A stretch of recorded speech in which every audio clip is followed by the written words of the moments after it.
Hi, pre-calc students. Well, this is the start of Unit 5, and I know that you're probably sad that Unit 4B with hops is over, as I am as well, but the good news is that we get to explore rational functions in this unit, and there's some really cool things that go on with rational functions, just like with our hops. So I think you'll enjoy this unit, I hope, as much as hops, but we'll see. So we're going to start by looking at, in its most basic form, what a rational function is. And we're going to look at the function 1 over x and think of this as being the parent function. And by the way, this is in your packet on page 1. So all of the notes today will be in the packet, which is good news for you as well. But if we think of 1 over x, this is something that we've sketched already in our functions unit a long time ago. And maybe we remember what it looks like, maybe we don't. But if you're unsure, of course, you can make a table of values and kind of use that as a basis to figure out what's going on here. You know, if I pick x equals 1, that's a nice value because 1 divided by 1 is 1. And if I choose x equals -1, 1 divided by -1 is also -1. So we get these 2 points that I know are for sure on the graph. Now I want you to think about what happens as x gets kind of bigger and bigger here, right? If I plug in 2 and 3 and 10 and 100, I'm going to get 1/2, 1/3, 1/10, 1/100th. So the values for y are getting really small. Once I kind of travel through this point here, it's going to definitely decrease at a pretty rapid rate is what I was trying to say there.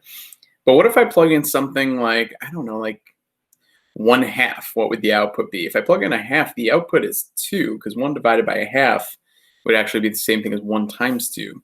And if I plug in 1/10, we get 10. And if I get really close here and I plug in like 1/100th, the output is all the way up here at 100. Okay. And what happens if I plug in 0? Well, 1 divided by 0, that's no good. That makes this fraction undefined. Actually, that's the first question. What value of x will make this undefined? X equals 0. So what's going to happen at x equals 0 is the line x equals 0 is what we call a vertical asymptote. So if you're starting to remember what this graph looks like, you know that we have a vertical asymptote at x equals 0 right on top of the y-axis. And for the same reason I was describing earlier, thinking about what's happening as x gets really, really big, like 1/100th, 1/1000th, it will never actually reach y equals 0 as an output. So we're going to get a graph that winds up looking something like this, where you curve through and approach the horizontal asymptote at y equals 0. So we have a horizontal asymptote and a vertical asymptote for this parent function, 1 over x. Now, on the other side, I kind of ignored the negative side for a little while, but the same idea is going to happen, right? If I plug in -100, 1 over -100 is -1/100th, super close to y equals 0, but we'll never actually get there. And if I plug in really tiny values for x, like -1/100th, 1 divided by -1 over 100 is -100. So it's going to grow really fast as we approach that vertical asymptote in a negative direction. So this is the parent function that, now that we have it sketched, I hope looks familiar to you. And we're going to base a lot of our graphs and our sketches today off of this parent function right here. So a couple other things that we'll talk about just real quick here is what would be the domain of our function f of x? Well, the domain is everything except for 0. So we get -infinity to 0, union 0 to infinity. So that should be pretty easy for us to state once we figure out what the graph looks like. All right, moving on to number 2, we have 1 over x minus 2 is our new function. And let's answer this question first. At what value of x will the function be undefined? So if we think about undefined, it's the value that I plug in for x here that will make the denominator equal to 0. So this is a pretty easy thing to think about once we frame it that way. It's just x equals 2. And if you remember earlier, the value that made the function undefined happened to correspond with where the vertical asymptote was located. So the equation of the vertical asymptote happens to also be x equals 2. So we're going to go ahead and go over to x equals 2. And I'm going to put a dotted line there. So what winds up happening is, if I think about what does this function look like in comparison to 1 over x, you can see that that vertical asymptote moved 2 units to the right. So because of that that shift to the right 2 units horizontally, this is going to be a translation, or just a shift horizontally to the right 2. So if I pick up this whole graph and I move it to the right 2, notice how moving something to the right 2 wouldn't affect the horizontal asymptote. So we're going to see that same type of curve. As we get close to the vertical, it goes up forever. As we get close to the horizontal, it's getting really close to y equals 0. And similarly on this side, the only thing that's going to be a little bit different as compared to the original is that notice how we do have a y-intercept. We can find that pretty easily by plugging in 0 for x, right? If I plug in 0 for x, that would occur at -1/2. That will be something we eventually get to because our whole goal in this unit will be to make complete sketches of rational functions. So we'll get there eventually. Today our goal is just to kind of get a sense as to what these graphs look like, and then eventually by the end talk a little bit more specifically about how do we know where the asymptotes are located. State the domain of f of x. Well, it's everything except for 2, where that vertical asymptote is. And I kind of got a little ahead of myself up here. It says describe the transformation based off of the parent, so it just moved to the right 2. All right. So with the whole idea of today is looking for patterns like we typically do in math. Here's the parent, here's the new function that moved to the right 2. I bet you could guess what's happening with 1 over x plus 3, can't you, right? So since I think you could probably guess what's happening here, especially once you think about where it's undefined and how that creates the new vertical asymptote, I want you to try number 3 right now. Okay, so whether you hit pause and try it or come back to it at the end, make a sketch of 1 over x plus 3. And if you're really unsure and hesitant, I guess you could always type it in the calculator to double check, but I think you can do it without. Let's move on to this one because this does look a little bit different, doesn't it? So if I have 1 over x with a plus 2 after it, that's not the same type of transformation that we would expect to see as far as shifting to the left or shifting to the right, based on what we've seen now probably in the last 2 examples. So what value of x makes this undefined? Well, it's undefined wherever the denominator equals 0. The denominator definitely equals 0 if x is 0. That's going to be a big problem for us. So the vertical asymptote returns to x equals 0 right on top of the y-axis there. So because this graph doesn't then shift left or right from the parent function, what transformation is going to happen here? That plus 2, if we think about the effect of adding a number outside of a function, it's going to take the whole graph and shift it up 2 units. So what that does is think about where that horizontal asymptote is for the parent. It's going to move it up 2 units now. Okay, there's my new horizontal asymptote. So if I sketch the function, it's that same type of curve bound by the 2 asymptotes here. But we'll notice that when I sketch the curve in that opposite region, notice how you would cross the x-axis at a specific location now. And these are just rough sketches, right? I won't even make us find this quite yet. But there are specific ways we can find that x-intercept. Here's what the graph looks like. So if I answer the rest of the questions, the domain is everything except 0, wherever the vertical asymptote is. That's the issue here, right? So -∞ to 0, union 0 to infinity. And then finally, what transformation happened? Well, this got shifted up 2 units. So when you add or subtract anything on the outside of 1 over x, we would expect that it's going to shift up or down in the same direction as the plus or minus sign. Moving right along to 4 over x. All right, so this is a little bit different because the parent function's 1 over x, and now we have 4 over x. So what effect will we see here? Well, where is this undefined? It's undefined still at x equals 0. The equation of the vertical asymptote, therefore, is x equals 0.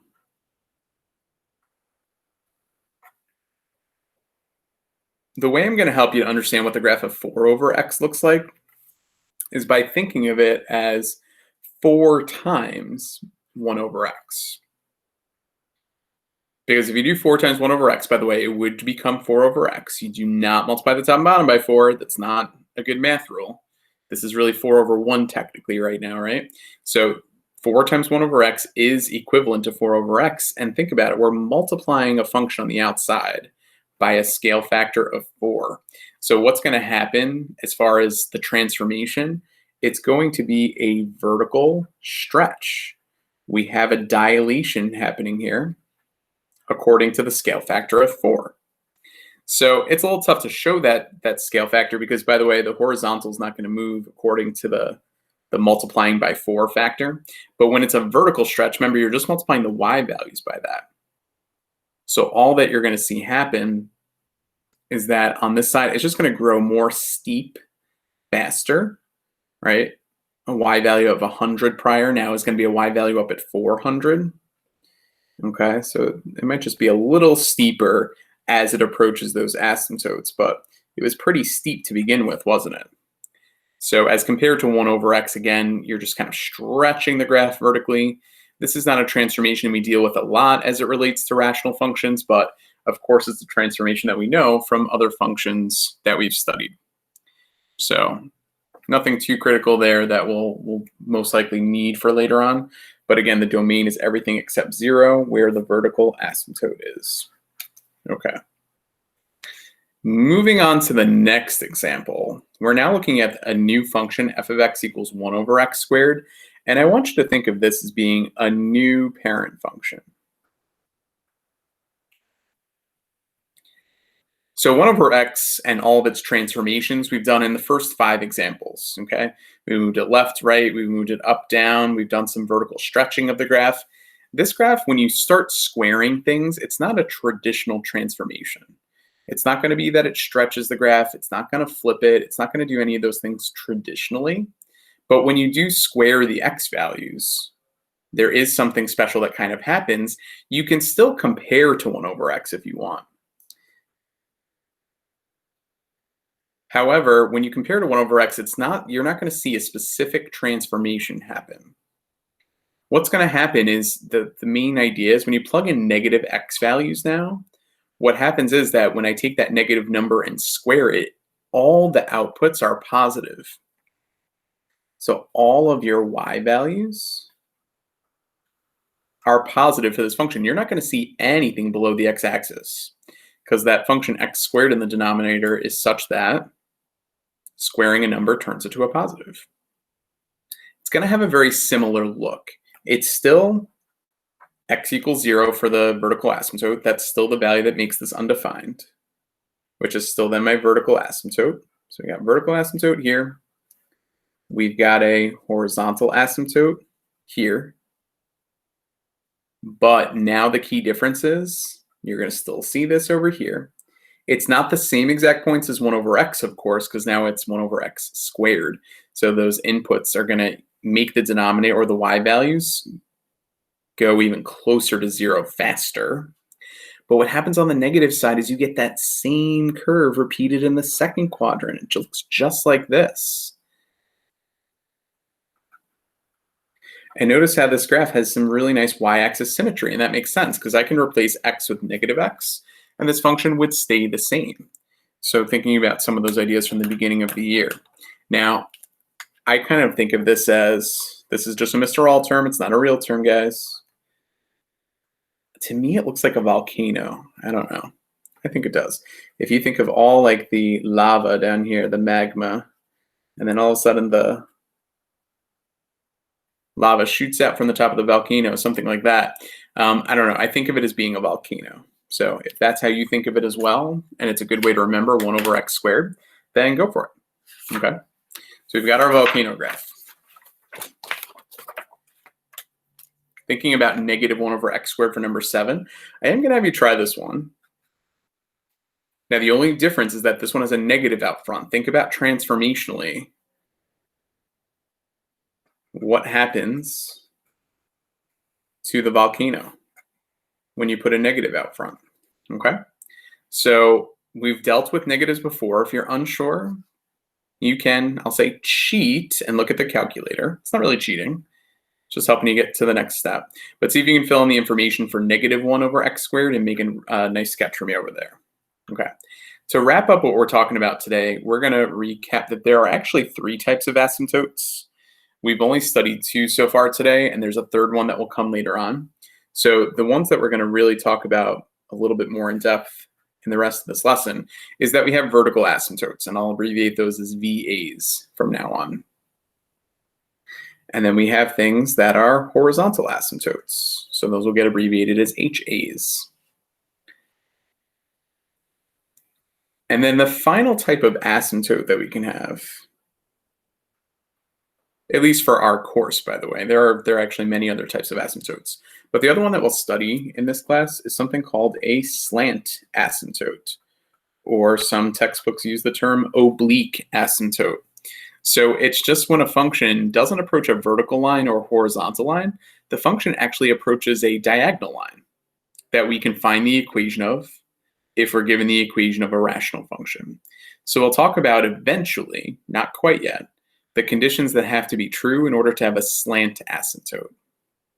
But let's continue our discussion right now about vertical and horizontal asymptotes. At this point, you should be pretty clear that vertical asymptotes correspond with where the function is undefined.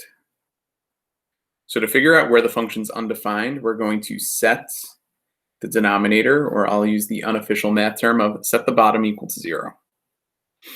Okay. So it might be easy enough for us to think of just what makes the bottom equal to 0 just by looking at the equation. But if it gets more complicated, set the denominator equal to 0, solve wherever it's undefined. That's where your vertical asymptotes are. For horizontal asymptotes, there's going to wind up being 3 cases that we have to explore. And the first case that we're going to look at is if the fraction is top-heavy. So here's what I mean by top-heavy. The degree of the numerator is bigger than the degree of the denominator. And I hope that makes sense to you, and it will really make sense when you start analyzing these cases. If you look at the first example, the top has x cubed as the highest power. So the top is of degree 3. The bottom has only x squared as its highest power. So the power is on top. The largest one is bigger than the biggest power on the bottom. And that holds true for all these examples. Here we have x to the 4th, and then x squared is the largest term in the denominator here. If you look at this, just be a little bit cautious because the largest term is actually in the middle-ish here at x cubed, whereas x squared is the largest one in the denominator. So those leading terms are not always listed first, so just kind of be cautious and look out for that.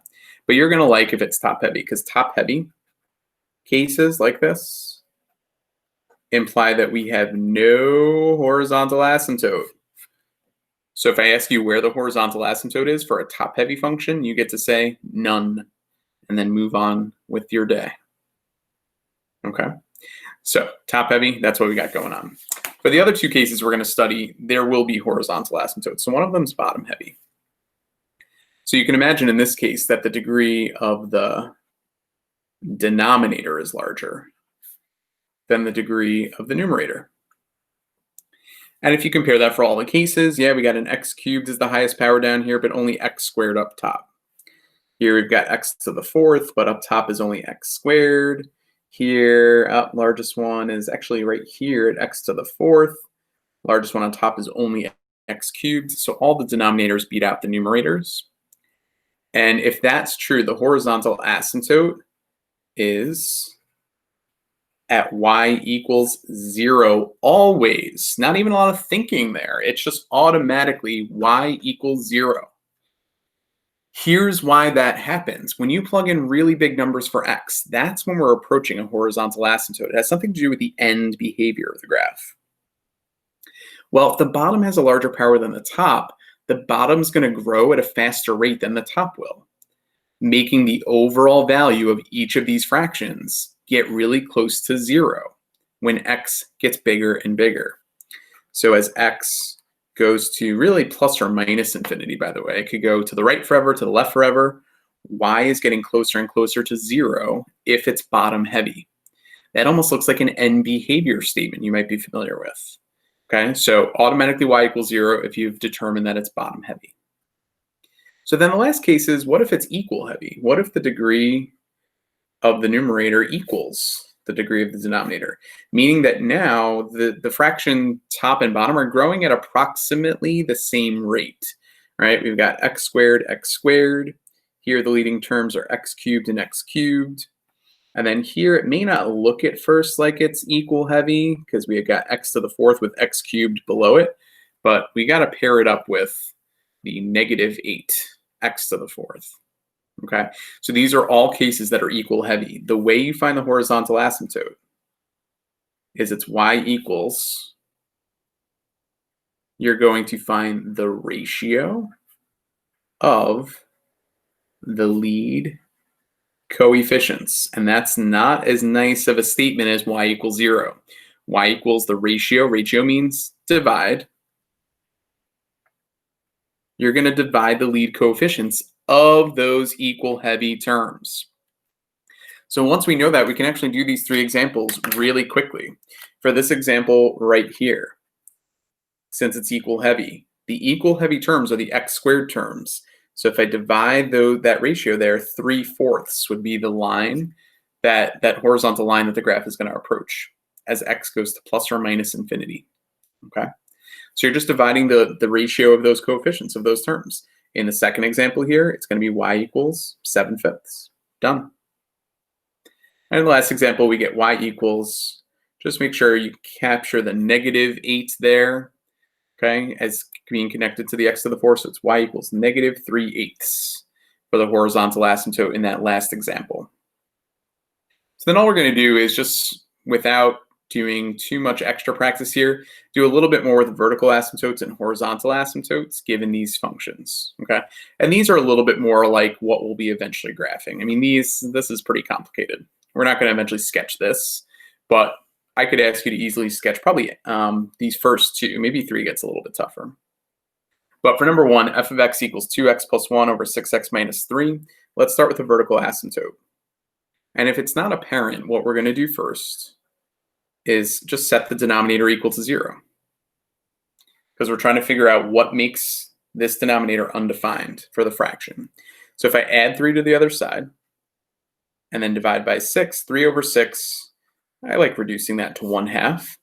The vertical asymptote would be at x equals 1/2. So if I were to graph this, which I'm not going to, but if this is x equals 1, we would have a vertical asymptote at x equals 1/2. Okay. Meanwhile, for the horizontal asymptote, we have to ask ourselves, is this top heavy, bottom heavy, or equal heavy? So those are the 3 cases we have to analyze for horizontal asymptotes. Well, if I look at the exponents for those leading terms there, they're both x to the first. So since they're the same, this is an equal heavy case. And when you have an equal heavy case, what we saw just a minute ago right above here is the horizontal asymptote is the ratio of those lead coefficients.